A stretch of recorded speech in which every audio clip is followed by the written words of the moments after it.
So that's the end of the presentation, ladies and gentlemen. That when the legs are off, the spider cannot hear. Well, thank you. Your guess is as good as mine. I think even if that thing can hear, if it's without legs, it's a done deal already. Please, can we come in, even as we invite now to the high table, our dear LOC chairman, who is doing the paper that we want to take now, that's talking about an overview of human resource management in the Nigerian university system. Please, let's come in so that we can finish on time. Even as I invite Mrs. Mojisola Oje to please come to this side. Let's celebrate her. It's like somebody observed, that's the keynote speaker, that we're having ladies and ladies. I think the ladies' tenure continues. We're waiting for our guests at the door. Please, can we come in, please? That's why we came all the way from our various locations. So this is the most important reason for our coming together. We did announce earlier on, after the tea break, that we will prefer that we just leave this one. We find a location in these other ones. We want you to be covered by the camera, please. Nobody should be sitting beyond this lady inside. So don't sit outside. And that will include the gentleman in lemon attire, the lady in front of him. Please move in so that when the camera is doing a capture from that end, we can be in the picture. Thank you very much. The rapporteur team. All right, you are there. Okay.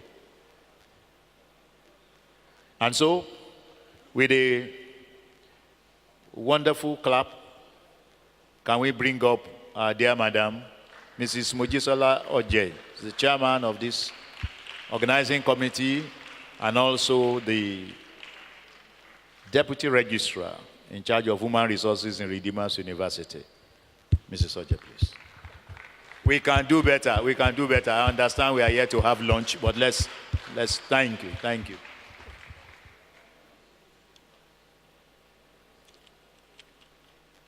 Thank you very much. From the comments, the response from the participants during the last session, it's so obvious that human resource management is strategic. And, you know, that term, human resource management, many people tend to believe that it concerns the leaders, that it's a term, it's an issue to be handled by the leadership of an organization. But one thing I just want you to know this afternoon is that even as an administrative officer 2, administrative officer 1, as a junior administrator or mid-career administrator, we are all involved in human resource management. You have to manage at least the clerical staff. You manage the secretarial staff in your division, in your department, in your unit. So we are all involved. Overview of human resource management in Nigeria university system. This afternoon, I'm not into statistics, but let's see how, as administrators, we want to evolve when it comes to human resource management. And permit me to reiterate some of the things, or at least one thing that Chief Mujila Jikpo said, that for administrators to be relevant in this century, for global competitiveness, it is time to move from procedure now to innovation, be creative. And we'll see how we want to use this, how we want to exercise this in human resource management. at our different levels in our different universities, taking into cognizance that now we have the federal, we have the state, we have private universities. During tea break, I discussed with two of my colleagues, I won't say participants, the participants, so I'm not really referring to participants from Redeemers University, that at times when you talk about university issues now, normally we talk about what is happening in the federal universities. But because of private universities, and now each university being guarded by different statutes and acts, we have some things that are different. But we'll see how it goes as we continue in this paper. Now, the introduction. Human resource management is a strategic and comprehensive approach to managing people, the workplace culture, and environment. And when you talk about culture, you're talking about the way things are done, the procedure, the policy, the rules and regulations. It could be different from private, it could be different from state or the federal universities. And also it involves the environment. It encompasses leadership and advice for dealing with all issues related to the people in an organization. And human resources, that is the employees, are the main resource of an organization. They are neither capital assets or physical properties, but cognitive thinking beings whose talent, creativity, resourcefulness, ingenuity, and imagination should be exploited by involving them in meaningful change and development process for optimal performance in the workplace. Human resource management deals with hiring, the discipline, compensation when you talk of salary, administration.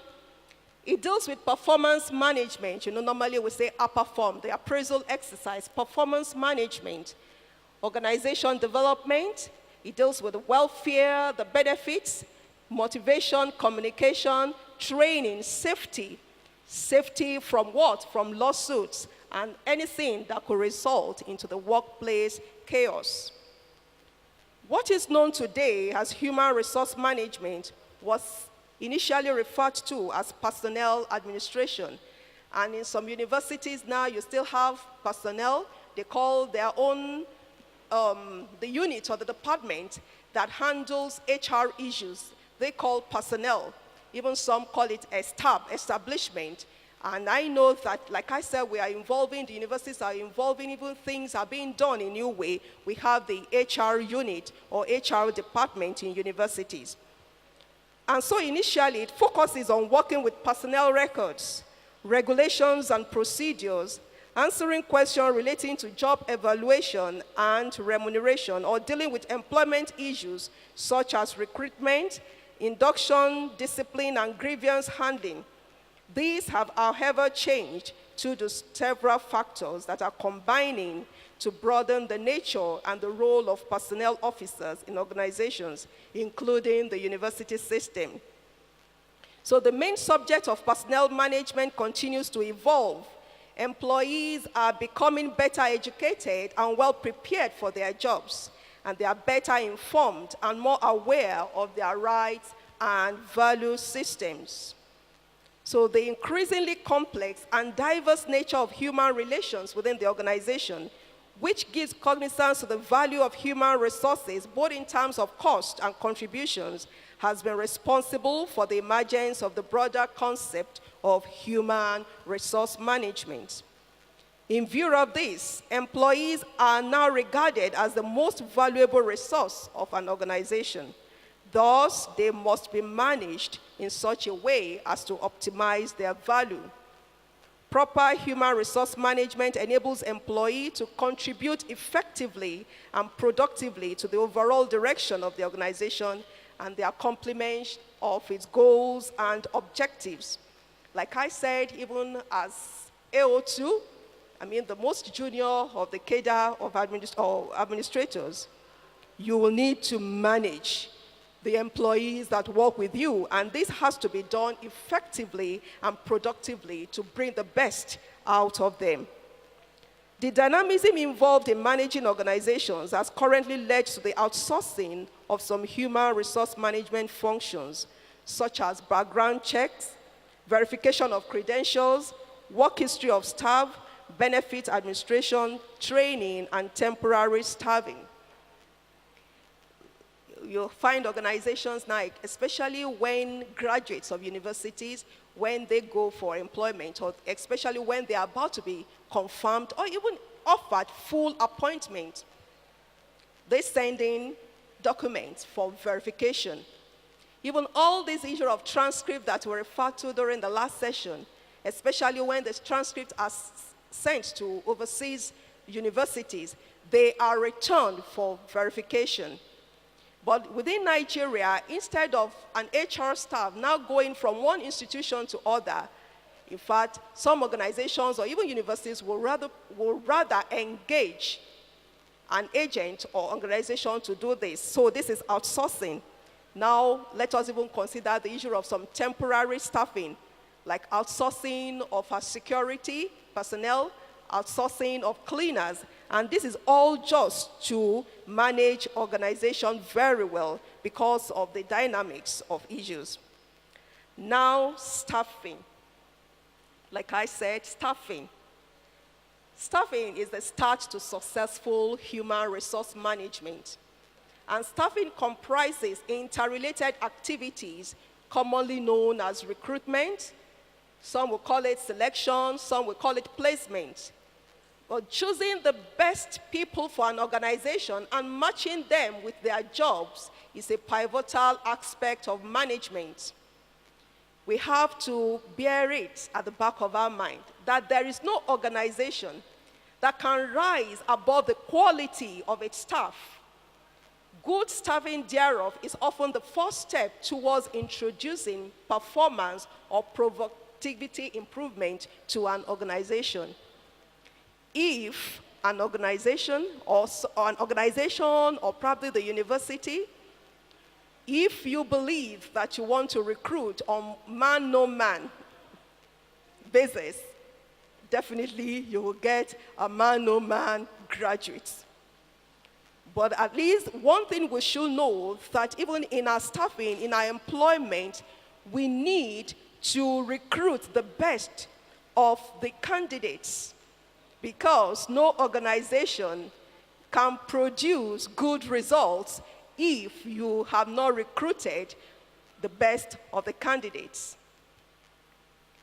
Several human resource management experts have pointed out that improving the performance of an existing workforce is more difficult than recruiting competent people in the first instance. It is important, therefore, to put in place a thorough and efficient selection procedure aimed at identifying the best qualified candidates. This is one of the areas where the responsibility of Human Resource Department, which is centrally responsible for coordinating the recruitment efforts of an organization, is strategic. Well, in the university,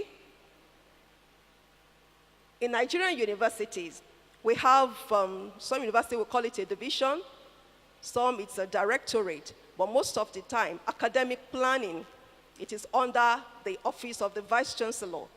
So in Nigerian universities, the academic planning division guides on matters relating to staff recruitment in terms of existing vacancies in academic programs or departments or units, and the staff mix by rank that will make for quality teaching and learning. As we go on in this paper, you will see, and I will explain better, but the academic planning guides that do we have 5 lecturers in a program or in a course of study? There is a need at least to hire 1, because NUC will always say minimum of 6, at least with a professor or a reader, and that is called staff mix. How many professors should be in a program? How many reader or associate professor? How many senior lecturers or lecturer 1? How many assistant lecturers? That is why we have issues, especially during the period of accreditation of programs. when academic planning or human resources say, oh, are we sure that this program will be accredited because we are bottom heavy?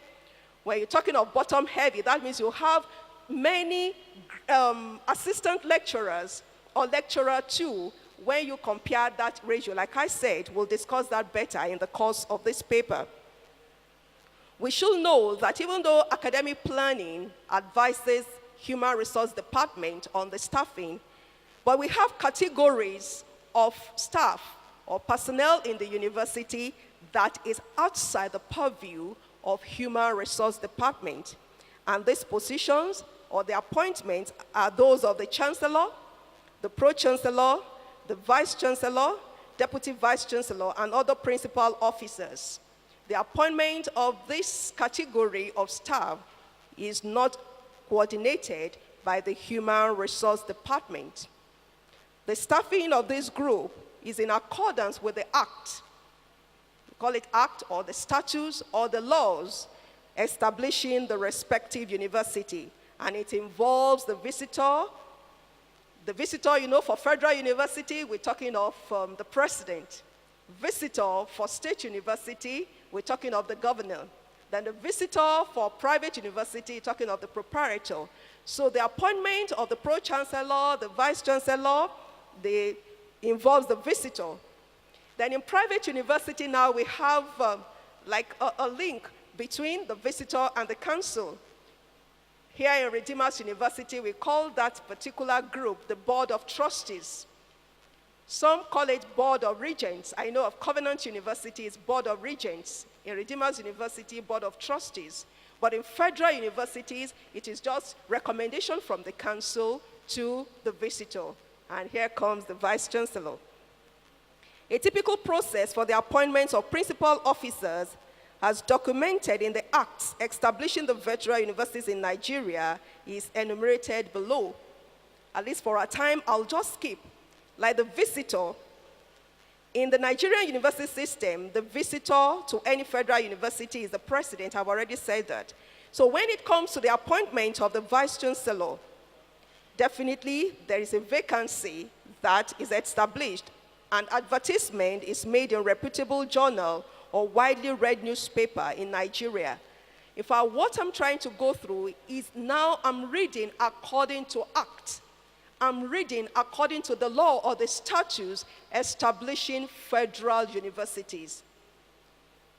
I told you earlier that I discussed with some participants and, we're laughing that, some things obtainable in federal universities might be different or totally different at many times that of private universities.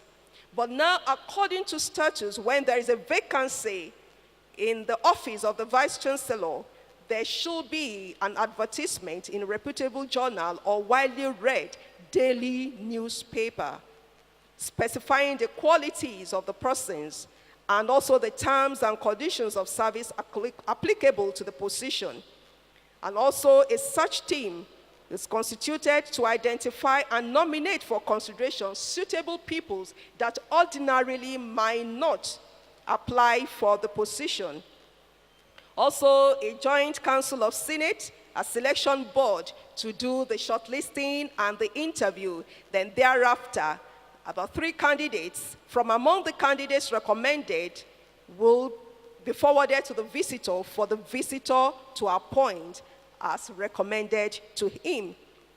Other principal officers like those of registrar, the bursar, university librarian.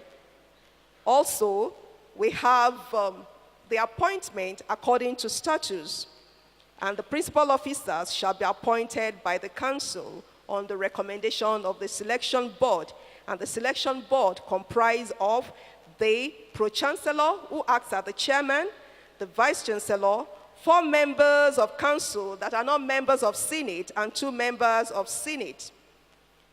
What of the deputy vice-chancellors? The vice-chancellor himself will nominate about 2 candidates to Senate members for them to make an election. And Senate shall select for each vacant post 1 candidate from the list presented. And now the list presented to council for confirmation.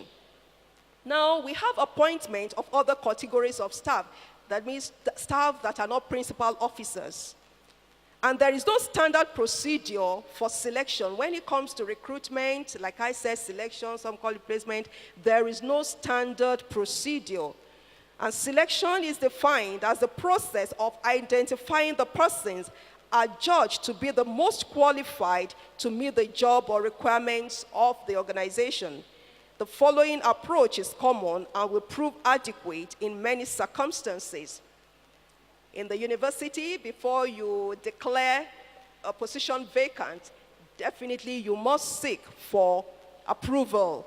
So the first step is to receive authorization to recruit. Then you now declare the vacant positions, that is, you advertise. Placement of external or internal advertisement. So your advertisement could be external, it could be internal advertisement. Then you do the shortlisting. If you have many candidates responding to your advert, at least how do you scale down? Because if you advertise, let's say for the position of SAR, and now you're having up to 200 responses, you cannot invite all the 200. There must be a process, and one of the processes that you can use to reduce is to conduct selection tests. Although this is optional, then thereafter you can now conduct interview for probably 10 and the final selection of candidates. But the recruitment does not stop there, because you need to do background check. It's advisable to do background checks or request for physical examination, medical fitness. Then you can now make an offer.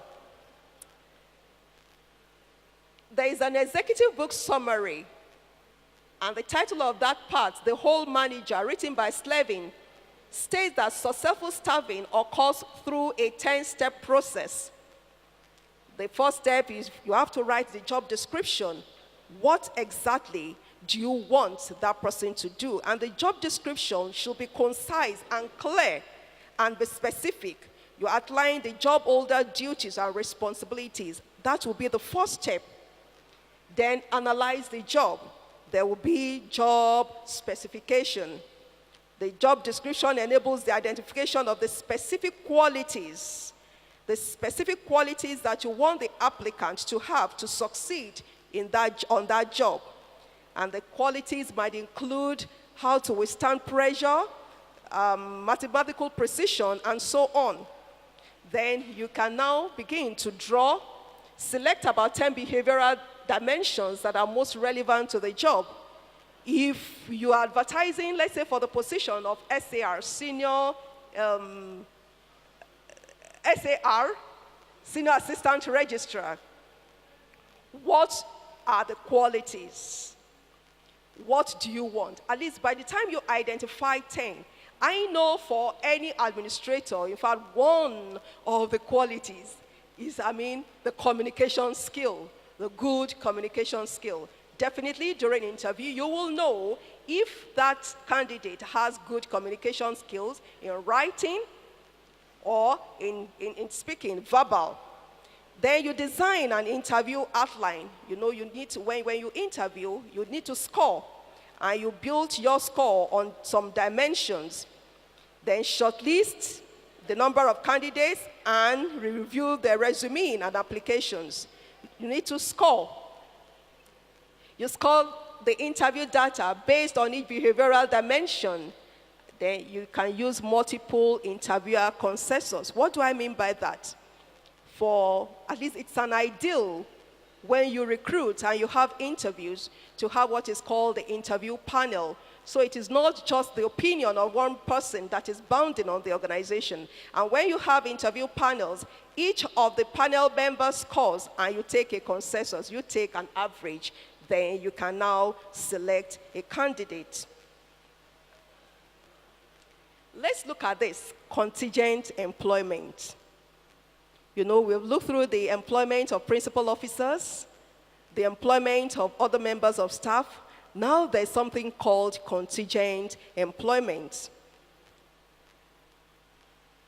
Contingent employment is explained as employment on a non-regular basis. And organizations hire on temporary basis, often at times with different rates of pay. They do not receive fringe benefits or career-oriented training. The employment process is not quite over. On contingent employment, let me explain. In fact, when you see contingent employment, some will call it temporary employment. But you recruit because you just need a service for a period of time. Let's give a good example. Probably a university now preparing for accreditation.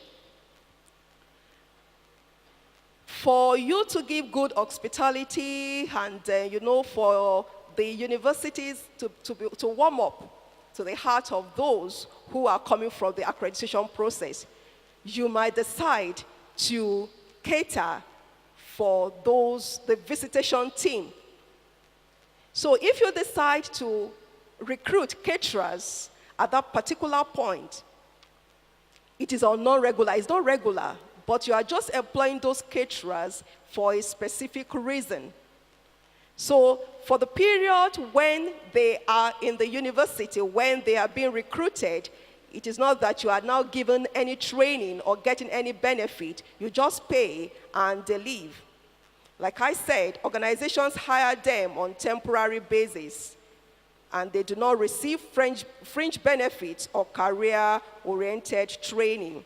However, it could go deeper, especially now because of financial paucity. Some universities might even go further to hire on contingent basis. But the risk is that organizations that cut their strength to rely heavily on contingent employment will experience a significant decline in commitment by both the permanent staff and contingents. And this decline will be reflected in the performance of the university.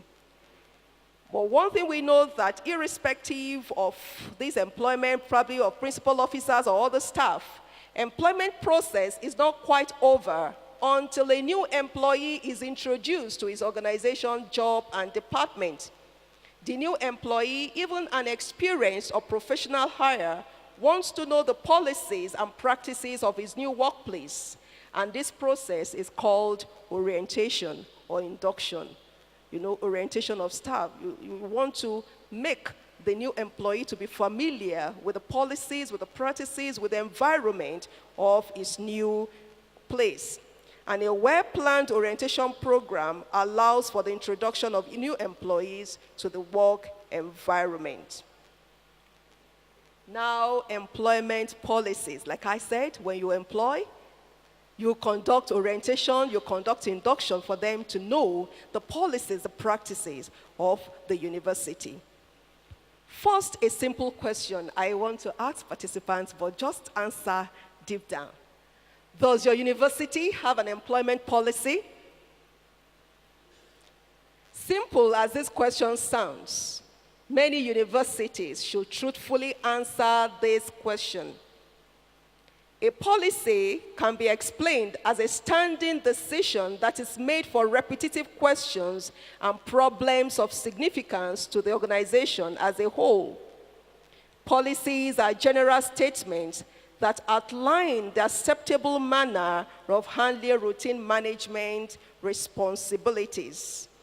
And typical policies in the university system include student matters like registration, admissions, allocation of matriculation numbers or staff matters such as recruitment, discipline, performance appraisal, promotion, disengagement, and retirement. Some principles for determining policies are in writing or documented. You cannot say that something is a policy of the university if it is not written anywhere, because it will be denied. It could be changed, it could be amended.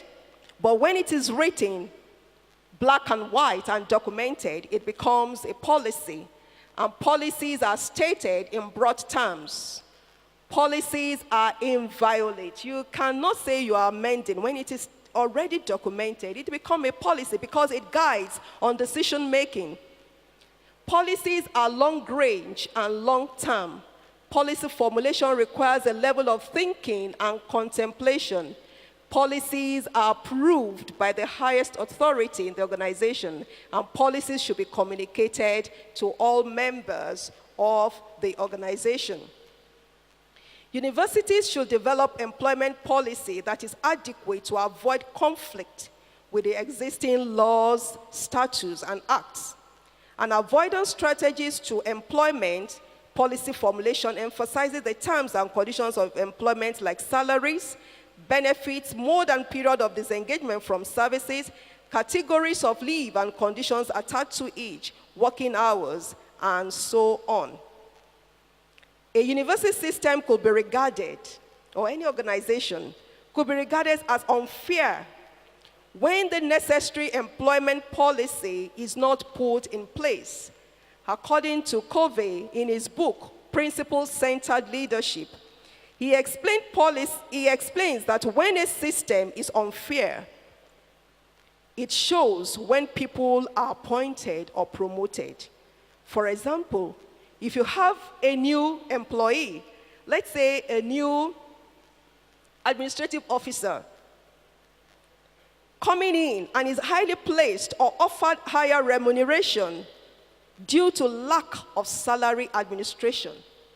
You know, the other administrative officer will say, how come that this new staff is paid so much when we have been working here this long before he comes? But we should be mindful of something. When the university management violates such expectations, then the university should be ready to face the consequences. Number one consequence, you know, when you treat people in different ways because of lack of policy, trust goes down. Loyalty to the system is breached. Staff start moonlighting, even though it is written in the condition or in the employment letter that you should not take any other occupation on full time. But because management has violated expectations somehow, definitely management should be ready to face it. Staff will start to moonlight. Staff will come up with other agenda. They are no longer committed. Then you should be ready for rumor mongering.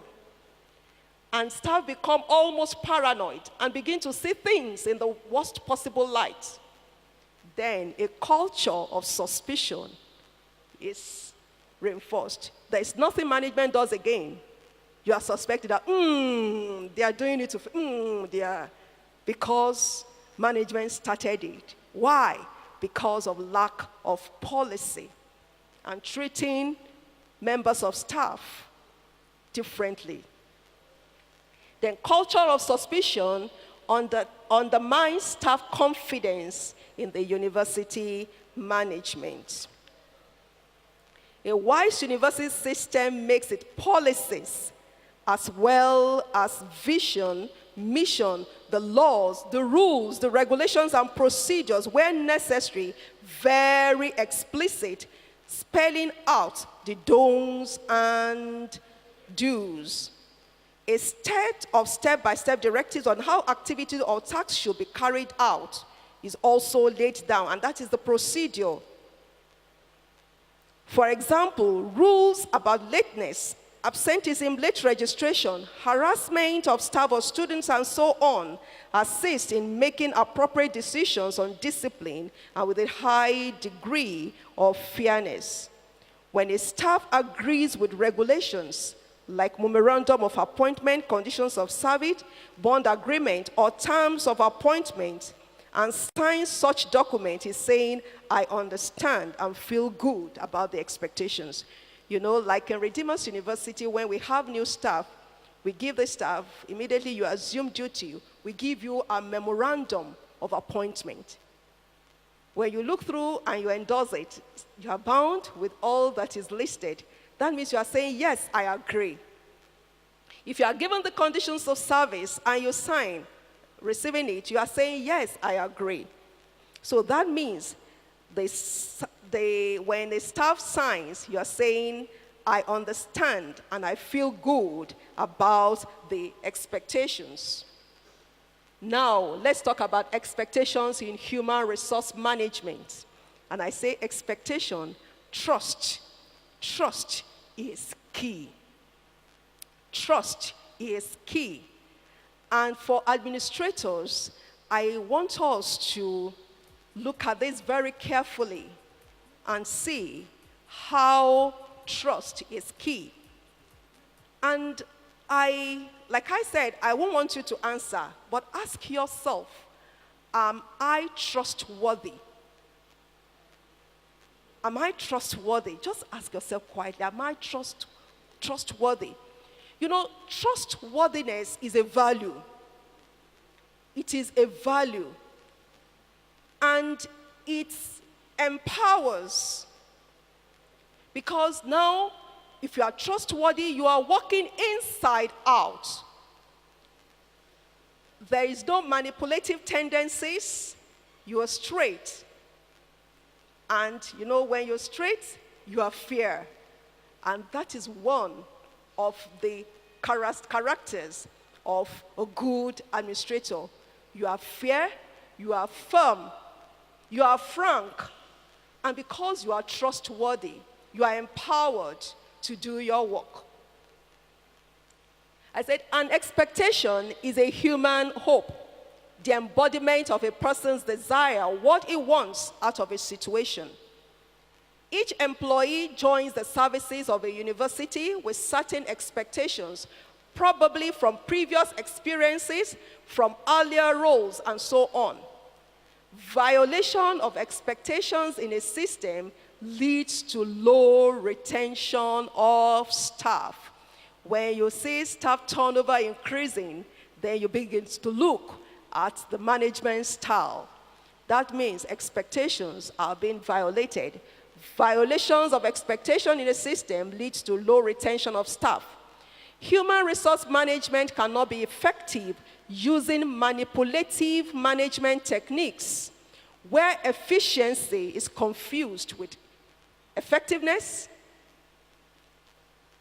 expediency with priority, imitation with innovation, cosmetics with character, or pretense with competence. Good organizations are open, honest, and also have mutual trust, which offsets the other factors. Trust, like I said, is the currency of good work relationships. Withholding trust dehumanizes people and brings out the worst in them. It brings out the worst when you violate trust. A great organization is greater than the sum of its parts. And having policies in place does not really mean that you are creating a good workplace. It is therefore important to have a pattern of policies and practices that encourages employees to trust those they work for, have pride in what they do, and enjoy their relationships with other employees. When employees of good system are asked what makes their organizations to stand out, they talk about benefits, they talk about trust, they talk about fairness, freedom, and the like. Now, moving to this. Human resource management cannot be effective. I've said that again. And some problems are caused by the system and not the people. You know, when trust is violated and we now have low retention of staff, you cannot blame the staff. You now blame the system. And I say some problems are caused by the system and not people. Management should therefore concentrate on measuring the system and chain of processes and procedures so as to create trust and collaboration, that is teamwork. Trust does not just happen. It takes time to build a trust reservoir. An employee joins an organization which is trust reservoir high, and he assumes that the employer can be trusted to recognize and reward him for his efforts. The resultant effects, even aside what I've listed, also where a trust is breached, also absenteeism. Staff will be absent, giving one story or the other one excuse. I have to visit my mom, I have to go to the village. It's because they are no more interested. Like I said, commitment is becoming low. And also, we have few grievances. Employees tend to work more cooperatively and effectively when they are fairly treated and with respect. Now, can we move to challenges of human resource staff? You know, now we talk about human resource management. There are staff working in human resource units, human resource departments. What are the challenges? What are the challenges? Number one, human resource staff are misunderstood in some circumstances. And a human resource staff is called daily in a balancing act between the roles of an employee, an organization, and advocates. I want to draw your attention back to what Mrs. Ladipo said, Chief Muchi Ladipo. She said something that if there is an issue, well, she was talking as registrar to vice chancellor. And again, now administrators to a registrar or probably to the head of a unit, that if there is an issue and you don't tend to agree, you bring your own side of it. But she said something, she says, by the time you explain, but let it be writing. You know, administrators, you got it. When you write and bring your own side, your own suggestion, that by the time your leader or your manager or your boss, the HOD is saying no, then you have to agree. And at that stage, it is, we agreed that. So for a good HR person, even when some decisions are made that personally you do not seem to support, then it is the decision. We made the decision. And for a good HR staff, you won't say, I said my own no, but when they said, then that was what we conveyed. So a human resource staff is caught daily in a balancing act between the roles of employee and organization advocates. For example, the employee wants human resource staff to make an exemption for him. The employee does not realize that an exemption for him begins to set a precedent for how the organization must treat other employees. So the resultant effect of this scenario is that the employee will go ahead and tell them, HR said no, HR said no. But the issue now is that as an HR staff, in as much as you love your colleagues, remember that you're an advocate of the university. Also, all information about employee is confidential. And they want to say, these HR people, they will never talk. They will never talk. But that is confidentiality. Even not to HR staff, but to all administrators. That is one of our characteristics. We have to take things confidential. Even when the human resource staff handles an issue, whether the issue involves disciplinary measure or just a conversation, the step takings and the outcomes are confidential. But you know, your friends, they will not want to see like that. You say, she will never talk. But at least that is one of the challenges. Then human resource staff needs documented evidence that a problem exists. I know that there is a category of staff, in fact, let me come straight, the teaching. When you ask them, when they come to HR and you ask to put it down in writing, they say, everything, these administrators, they will always ask you to go and put it down in writing, put it down in writing. But the issue is that Human resource staff needs documented evidence to prove that a problem exists. Although you might have witnesses, but it is difficult to take action based on what an employee has come to tell you by mouth, because either party could deny. So, HR staff, because you always want document, some people, it becomes a challenge to you. But don't worry, you're doing your work. It's all for the good of the organization. And when an employee may see as unreasonable behavior on the part of his head or department or another employee, human resource department may find acceptable within the bounds. When an employee does not like his job or experiences a conflict with his supervisor, he expects HR to transfer, but it is not just done like that. The human resource department does not know and recognize, in fact, this one. Human resource does not know and does not recognize the promises that are made to an employee by supervisor or head of department about a raise or promotion or something.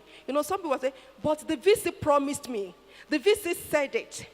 And he said he will do it. But the issue is that, do you have the document? Nothing written, nothing said. But if the human resource staff listens, communicates actively, and informs the employee why a decision is made or an action not taken, the human resource staff will be less misunderstood by employees. Now, let's come down. Human resource planning in Nigerian universities. Human resource planning is one of the basic management functions of a university, aside academic program development, curriculum development, resource allocation, fundraising, evaluation of academic program, admissions management, hostels management, and so on. Like, we are listing some processes in the university. The National Universities Commission groups staff in Nigerian universities into 4 main categories. In fact, with this, I might not spend too much time because of our time. Let us just skip it. That according to NUC, there are 4 categories of staff. We have the academic staff, and those are we call them teaching staff, the vice chancellor, the deputy vice chancellor, professors, readers, and the university librarian, and other graduate professionals in the employment of the university engaged for teaching or research. They are called academic staff. Then we have the senior technical staff. That word academic, you'll be wondering. The fact that I'm an administrator, am I not academic? So at times, we tend to twist it. We say teaching, non-teaching. But the actual categorization is academic, non-academic. Then we have the senior technical staff, also the senior administrative staff. And when it comes to this appointment and promotions issue, these two, the senior technical and senior administrative, it is under one committee, the appointment and promotions committee for admin and tech. Then we have the junior staff cadre. Now we move on to measurement of quality of human resource management in Nigerian universities. According to a foreign agency, TEXA, it says there should be robust governance of institutions of higher learning. The focus of the review is on staffing and expertise, extent to which committees are discharging responsibilities, performance review of those in authority, risk management, financial management, delegations, ongoing review of strategic plan and monitoring of institutional performance or agreed measures. And, in a typical act, like I said, I'll always talk about the act. This is a recommendation that there should be quality, measurement of quality. And I said, if the university is federal or state or private, we'll all have different statutes and laws governing the university. But in a typical act governing the establishment of a Nigerian university, the visitor shall, as often as circumstances may require, not being less than once every 5 years, conduct a visitation of the university.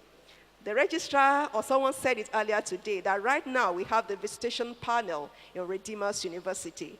They are around to measure the quality of human resource management in Redeemer's University. There are other parameters aside from visitation panel coming to measure the financial management, performance review of those in authority, the risk management. There are other parameters also that can be used to measure the quality of human resource in an institution. The staff turnover, the staff retention, industrial peace, are there healthcare centers, are there schools, recreation center, and the like. These are all the parameters that can be used to measure. This next one, the common policies in human resource management. What I mean is that, definitely we have conditions of service. And irrespective of you are private or federal, we have some common regulations or conditions that guides our human resource. And when you talk about appointment, you talk about maybe those of probation and confirmation of appointment. Like I said, different universities with different styles. Like in some universities, the probation period for academic staff is 2 years. Some universities will be 3 years. Probation for non-academic or the senior and technical could be 3 years in some universities, in some it could be 2. But it's only that for an effective human resource management, we do things according to statutes, according to our laws, according to our books. And now we have the promotion of staff. Promotion for non-teaching. We are non-teaching, we are administrators. So when we talk about promotion, promotion is not because you have spent so many years on a position and you feel that you are due. If you are an AR, spending 4 or 5 years, you should be asking yourself, using these parameters, at least self-appraisal, am I really qualified for the next rank? Or you are agitating for promotion because you have already spent 5 years and the normal promotion year is 4. Now, these are examples of some parameters, even though length of service is part of it. But what about your professional competence, your human relations, your knowledgeability, the quality of your work and your productivity? Are you effective? Are you efficient? What is your attitude to work? Do you have initiative? Or you want to wait all the time until your head of department say, do it, you will not move, even when you're an SAR. So your attitude to work and your initiative, your contribution to your university, and when it gets to a stage, probably level 14, 15, you want to start considering what is the contribution of this particular candidate to the nation. And we have other things also guiding, but let me just keep all. I want us to go to an area, please, that I want us to concentrate on. And that is the recommendation for transforming human resource management in Nigerian universities.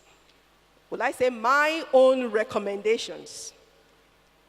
Number 1, the management of Nigerian universities, like I said, don't let us leave this only to the leaders, to the vice chancellor, to the principal officer. You are also, at your level, you are a manager. You have people working with you. You have subordinates. So at least in your own way, what can you do to transform the human resource management of your staff? What can you do?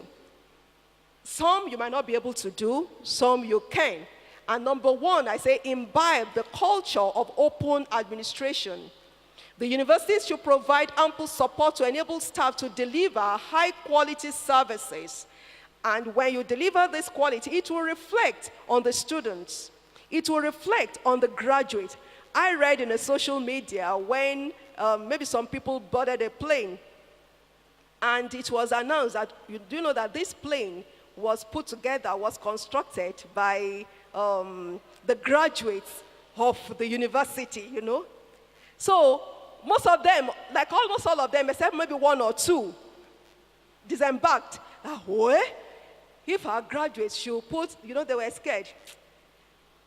Somebody now stayed, and he was asked, everybody disembarking, when our graduates put, he said, if our graduates constructed this plane, it cannot even fly in the first instance, so why should I be afraid? Can you see, administrators? So please, the university should provide ample support to deliver high-quality services to students, then attract innovative and highly motivated academic staff